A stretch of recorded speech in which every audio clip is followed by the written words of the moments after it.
جب ساری زندگی نافرمانی کر کے اس کو منانے کا خیال آیا، جوانی میں تو بہت اعلیٰ چیز ہے، ساری زندگی وہ کیا کرتا ہے؟ من تقرب الی تلقیتہ من بعید۔ کوئی تمہارا خصوصی دوست مہمان آئے تو تم باہر نکل کے ویلکم کرتے ہو۔ ہم لوگ ملنے آئے تو اپنے کمرے میں ہی، لیکن کوئی خصوصی پتہ چلے تو بھاگتے ہو، جلدی سے جا کر دروازے پر کھڑے ہو تو گاڑی کا دروازہ کھول دو، پھر ساتھ لے کر آتے ہو۔ وہ شہنشاہ کہہ رہا ہے زندگی بھر کے گناہ لے کر کوئی مرد عورت جب مجھے منانے آتا ہے تو میں آگے بڑھ کے اس کا استقبال کرتا ہوں، آگے بڑھ کے، وہیں بیٹھے ہوئے آگے بڑھ کے تلقیتہ من بعید، میں خود آگے تک جاتا ہوں اسے ساتھ لے کے۔ آگے کب سے تیرا انتظار تھا، اللہ کو کیا ضرورت کسی کی۔ ایک مرد عورت توبہ کر لے تو ساتوں آسمان پہ لائٹیں لگ جاتی، ساتوں آسمان میں لائٹیں۔ وہ کہتے ہیں یہ کیا چکر ہے؟ تو اللہ کی طرف سے اعلان ہوتا ہے ایک اللہ کے بندی نے توبہ کی ہے، اس کی خوشی میں یہ سب روشنیاں۔ اب شادیوں میں نہیں لائٹیں لگاتے، تو میرا اللہ اتنا خوش ہوتا ہے کہ ساتوں آسمان پہ روشنیاں۔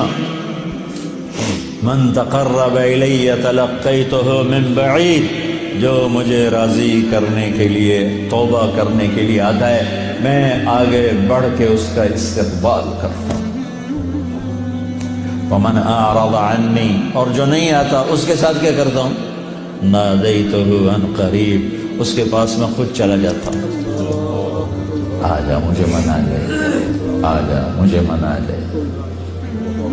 اولک ربنا غیر، کوئی میرے جیسا اور رب ہے؟ کوئی میرے جیسا اور رب ہے؟ یہ ساری باتوں کے بعد اب اس آیت پہ غور کرو، جو میرا اللہ گلہ کر رہا ہے، ما قدر اللہ حق قدرہ، میرے بندو تم نے میری قدر نہیں کی۔ بھائی بہنوں، اپنے اللہ سے صلح کرو۔ یا ایھا الانسان ما غرک بربک الکریم الذی خلقک فسواک فعدلک فی ای صورت ما شاء رکبک۔ انسان، کیا ان الفاظ میں کیا پیار ہے، کیا شہد ٹپکتا ہوا ہے۔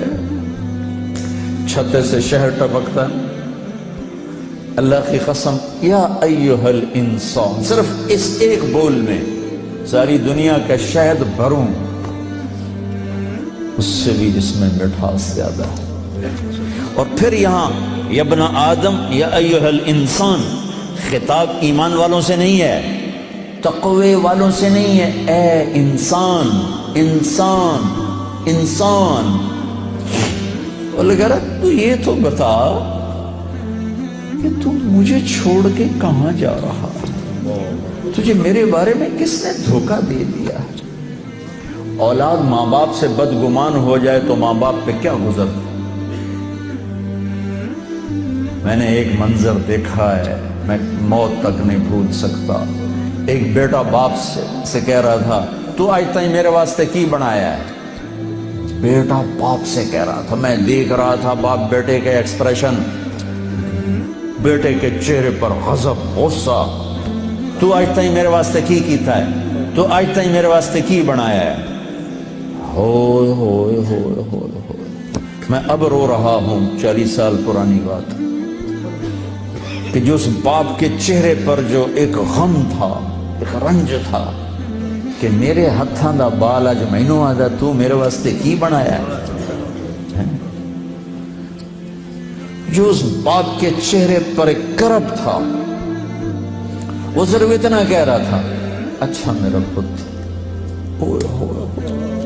کوئی بات نہیں کر رہا تھا، میں اتنی کہہ رہا تھا، اچھا میرا پتر، اچھا میرا پتر۔